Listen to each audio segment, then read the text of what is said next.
நம்மளுடைய இந்த அரசியல் பயணத்தில் மிக மிக மிக முக்கியமான ஒரு காலகட்டத்தில் நாம் இருக்கிறோம். நான் ஏன் இதை இவ்வளோ அழுத்தமாக சொல்கிறேன் அப்படின்னா,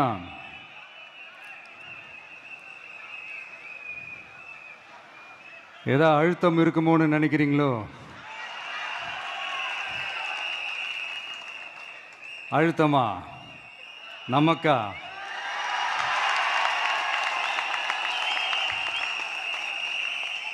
இந்த அழுத்தத்துக்கெல்லாம் அடங்கி போற ஆளா இந்த ஆளு?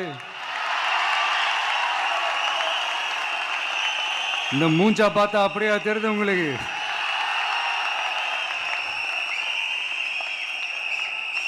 அதனால அப்படியெல்லாம் நடக்காது. அதுவும் முக்கியமா நம்ம கிட்ட அதெல்லாம் நடக்கவே நடக்காது. ஆனா அழுத்தம் இருக்குதான்னு கேட்டீங்கன்னா இருக்குது. அது நான் இல்லைன்னு சொல்ல வரல. நமக்கு இல்லை, மக்களுக்கு. தமிழ்நாட்டை இதுக்கு முன்னாடி ஆண்டவங்களும் சரி பாஜகவுக்கு அடிமையாக தான் இருந்திருக்கிறாங்க. ஸோ அவங்கள நம்பியும் ஒரு பிரயோஜனமும் இல்லை. இப்போ ஆண்டுகிட்டு இருக்கிற இந்த திமுக அரசாச்சும் நமக்கு ஏதாவது செய்வாங்கன்னு பார்த்தா இவங்களும் அவங்கள மாதிரியே தான். இன்னும் சொல்ல போனால் ஒரு படி மேலே, இன்னும் மோசம். அவங்களாச்சும் நேரடியாக சரண்டர் ஆகி இருப்பாங்க, இவங்க மறைமுகமாக சரண்டர் ஆகி இருக்கிறாங்க. அவ்வளோதான் வித்தியாசம். அதனால நீங்கள் பார்த்தீங்கன்னா அவங்களோட அந்த வேஷம் கலைஞ்சிடக்கூடாதுன்றதுக்காக இந்த கலராக கவர்ச்சிகரமான இந்த அறிவிப்புகள்லாம் வெளியிடுறாங்க. நோட்டீஸ் பண்ணியிருப்பீங்கன்னு நினைக்கிறேன்.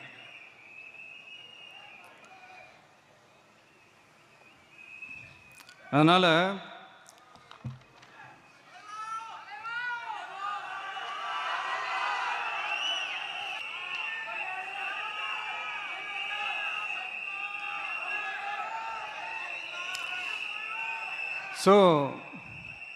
இவங்க எல்லாரும் இப்படியே இருக்கிறாங்களே, நமக்காக உண்மையாக உழைக்கிறதுக்கு யாராச்சும் வந்துட மாட்டாங்களா அப்படின்னு மக்கள் ஒரு விதமான அதை வெளியில் சொல்ல முடியாத ஒரு அழுத்தத்தில் இருக்கிற நேரம் இது. மாற்றி மாற்றி ஓட்டு போட்டு ஏமாந்து அவங்க இப்போ நம்மளை நம்புகிறாங்க. நம்மளுடைய இந்த தமிழக வெற்றி கழகத்தை இந்த விஜய் கூட நிற்பான்னு நம்புகிறாங்க.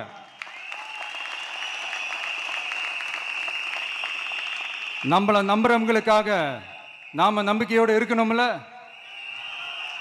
அப்படின்னா இது முக்கியமான மிக மிக மிக முக்கியமான ஒரு காலகட்டம் தானே. அதனால தான் அவ்வளோ அழுத்தமாக நான் சொன்னேன். இந்த தேர்தல், இந்த கூட்டணி, இதையெல்லாம் பற்றி நிறைய இந்த ஹேஷியங்கள் ஜோஷியங்கள் எல்லாம் நடந்துக்கிட்டு இருக்கு இல்லையா? என்னப்பா இந்த விஜய் இப்போ தான் வந்திருக்கிறாரு, இவர் கூடலாம் யார் வரப்போகிறா, அவங்க வரமாட்டாங்க, இவங்க வரமாட்டாங்க, அப்படி இப்படின்ட்டு நம்மளை பற்றி ஒரு அண்டர் எஸ்டிமேட் பண்ணிகிட்டு இருக்காங்களே. அதுனா நமக்கு புதுசாக என்ன? 30 வருஷமாக நம்மளை அண்டர் எஸ்டிமேட் பண்ணிட்டு தான் இருக்கிறாங்க. ஆனால் மக்கள் கரெக்டாக நம்மளை எஸ்டிமேட் பண்ணி ரொம்ப அழகாக, ரொம்ப அக்கறையாக, ரொம்ப தெளிவாக, ரொம்ப தீர்க்கமாக நமக்குன்னு ஒரு இடத்த கொடுத்துருக்குறாங்கல்ல. எப்படி? என் கேரியரின் உச்சமான ஒரு இடத்த கொடுத்துருக்குறாங்கல்ல.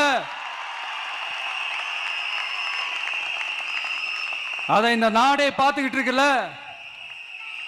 ஏன் அப்படி எனக்கு அந்த இடத்த கொடுக்கணும்? ஏன்னா இந்த விஜய் நம்ம பிள்ளையாச்சே, நம்ம அண்ணனாச்சே, நம்ம தம்பியாச்சேன்னு சொல்லி அவங்க மனசுல அப்படி தோணுது. அதனாலதான் நமக்கு அப்படி ஒரு இடத்த கொடுத்து உள்ளன்போடு அள்ளி நம்மளை அரவணைச்சிக்கிட்டு இருக்கிறாங்க.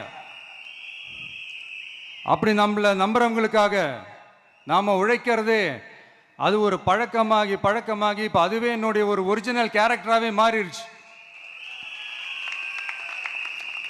இத்தனை வருஷம் சரி, ஆட்சி அதிகாரத்துக்கு வந்ததுக்கு அப்புறமும் சரி, ஒன்னே ஒன்று சொல்ற, எழுதி வச்சுக்கோங்க.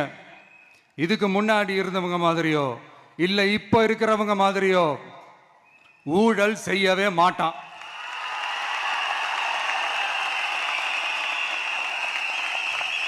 ஒரு பைசா தொட மாட்டான். எனக்கு அது அவசியமே இல்லை. புரிஞ்சுங்களா உங்களுக்கு? எனக்கு அதை தொட வேண்டிய அவசியமே இல்லை.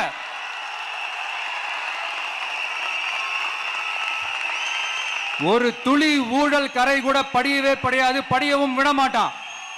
நீங்க கேட்கலாம், இது என்ன சினிமாவா?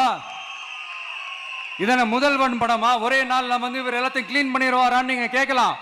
ஓகே, பிராக்டிகலா அது பாசிபிள் இல்லதான். But it is a process, right? It is a process. இப்படி எதுக்குமே ஆசைப்படாத ஒருத்தன் அரசியலுக்கு வரான் அப்படின்னா, அவன் கண்ணு முன்னாடி ஏதாவது ஒரு தப்பு நடக்குது அப்படின்னா, அவன் கண்ணு முன்னாடி ஏதாவது இந்த மாதிரி ஒரு ஊழல் நடக்குது அப்படின்னா, அதை பார்த்துக்கிட்டு அவன் சும்மா இருப்பான்னு நினைக்கிறீங்க?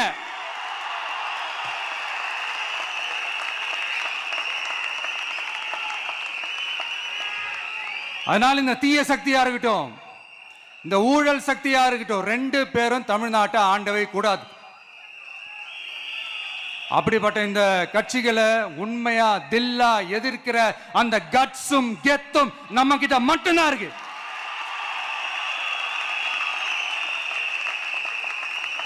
அதனால நீங்க என்ன சூழ்ச்சி நம்ம மேல பண்ணாலும், என்ன அழுத்தம் நீங்க கொடுத்தாலும், இந்த அடங்கி போறதுக்கோ, இந்த அண்டி பொழைக்கிறதுக்கோ, இல்ல இந்த அடிமையா இருக்கிறதுக்கால நாம அரசியலுக்கு வரல.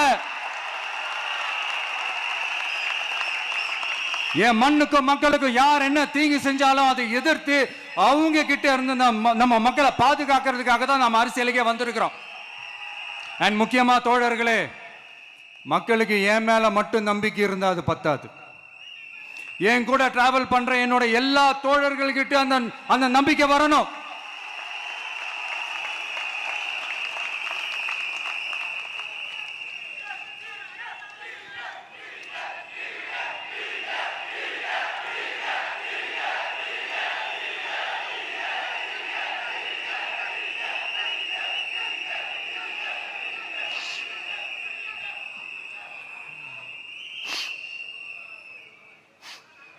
அந்த நம்பிக்கை இல்லைன்னு நான் சொல்ல வரல, இருக்குது.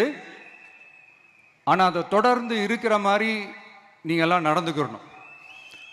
தப்பு பண்ண யாராக இருந்தாலும் தப்பிக்கவே முடியாதுன்ற அந்த ஒரு பயம் இருக்கணும்.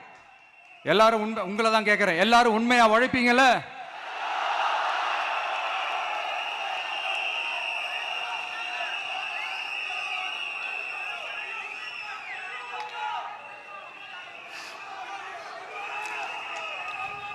யாருக்காகவும் எதுக்காகவும் நம்மளோட அரசியல்ல காம்ப்ரமைஸ் பண்ணிக்கவே கூடாது. செய்வீங்கல்ல?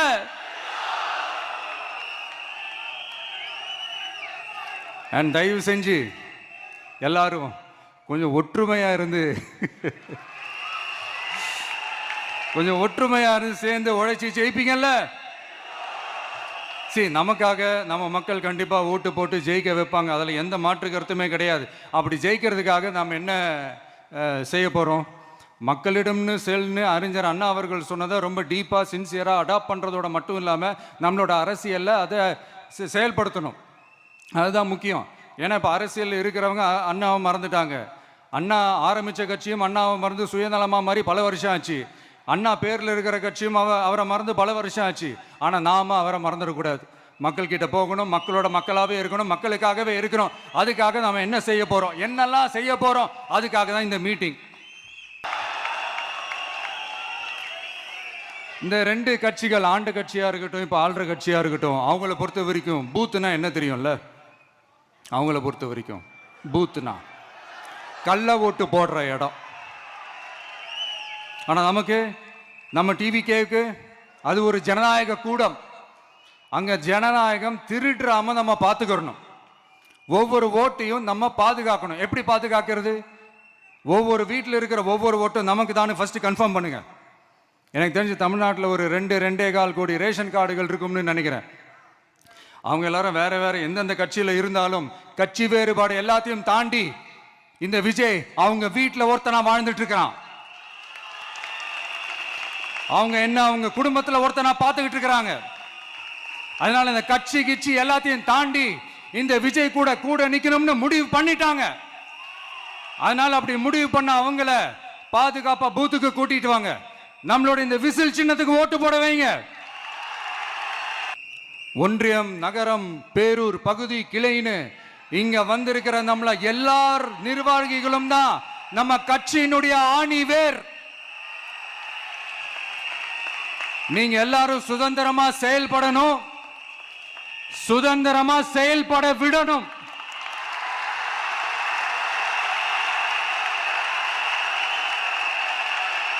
நீங்க ஒவ்வொருத்தரும் எனக்கு முக்கியம்.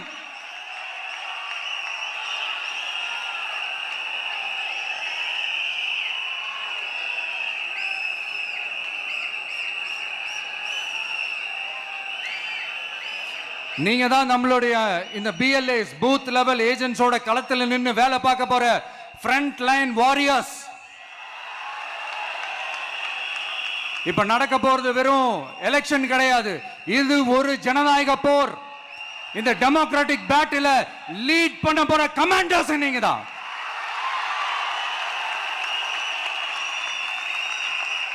நான் ஏன் இது எவ்வளவு ஸ்ட்ரெஸ் பண்ணி சொல்றேன் அப்படின்னா, இந்த தீய சக்தி எப்படி இந்த தீய சக்தியோட தில்லு முள்ளுலாம் உங்களுக்கே நல்லா தெரியும். முழிச்சிட்டு இருக்கும் போது முழியை தோண்டி எடுத்துட்டு போற கூட்டம். அதனால கொஞ்சம் ஜாக்கிரதையா இருக்கணும். நம்ம எலெக்ஷனுக்கு இன்னும் 3 மாசம் தான் இருக்குது, அவ்வளவு கூட இல்லைன்னு நினைக்கிறேன். இந்த 3 மாசத்துல நீங்க செய்ய போற அந்த களப்பணியில தான் நம்மளுடைய வெற்றியே இருக்குது. உங்களுக்கு இந்த விஜய் பிடிக்கும்ன்றது உண்மைனா, சத்தியம்னா, உங்களோட உழைப்பில் அதை காட்டுங்க.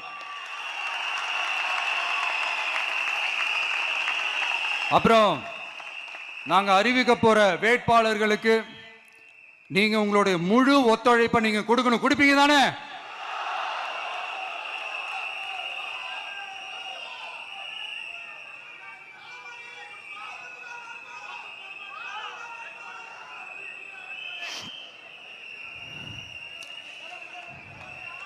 உங்க எல்லாரையும்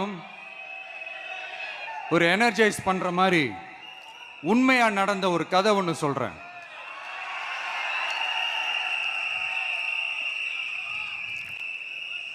சொந்த நாட்டையே ஒரு கூட்டம் அபகரிக்குது.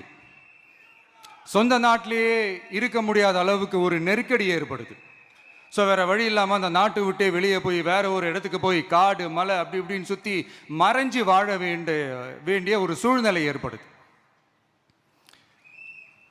என்னடா இப்படியே ஓடிக்கிட்டு இருக்குமேன்னு சொல்லிட்டு தன்னோட நட்பு சக்திங்க கிட்ட பேசி ஒரு பெரும் படையை திரட்டிக்கிட்டு அதிரடியா ஒரு போரை நடத்தி அந்த நாட்டையே திருப்ப மீட்டு எடுத்தது யார் தெரியுமா? நம்ம கொள்கை தலைவர்களை ஒருத்தரான ராணி வேலு நாச்சியார் அவர்கள் தான். அவங்களுக்கு அந்த நட்பு சக்தியா கூட இருந்து உழைச்சது சின்ன மருது, பெரிய மருது, சையது, கார்கின்னு சொல்லிட்டு அந்த 3 பேரும் தான்.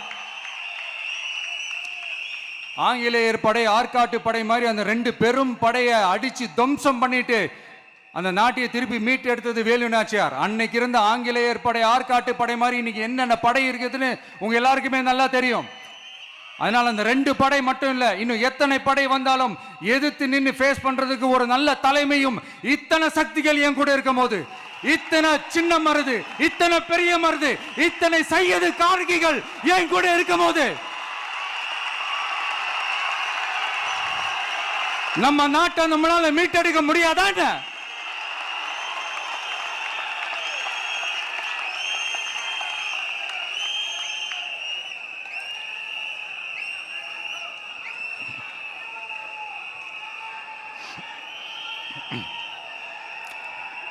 அதுவும் இந்த படை, நம்மளுடைய இந்த டிவிகே படை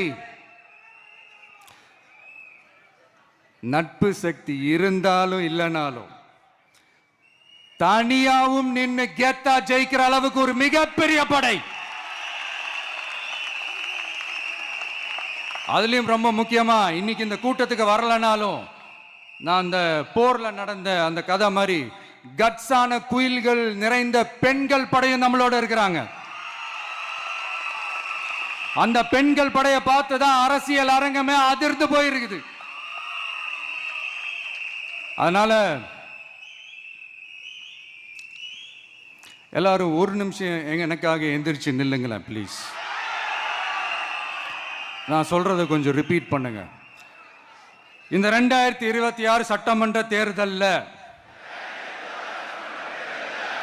நாம எல்லாரும் உண்மையாக உழைப்போம், சத்தியமாக உழைப்போம், உறுதியாக உழைப்போம், ஒற்றுமையாக உழைப்போம். Thank you. Please sit down.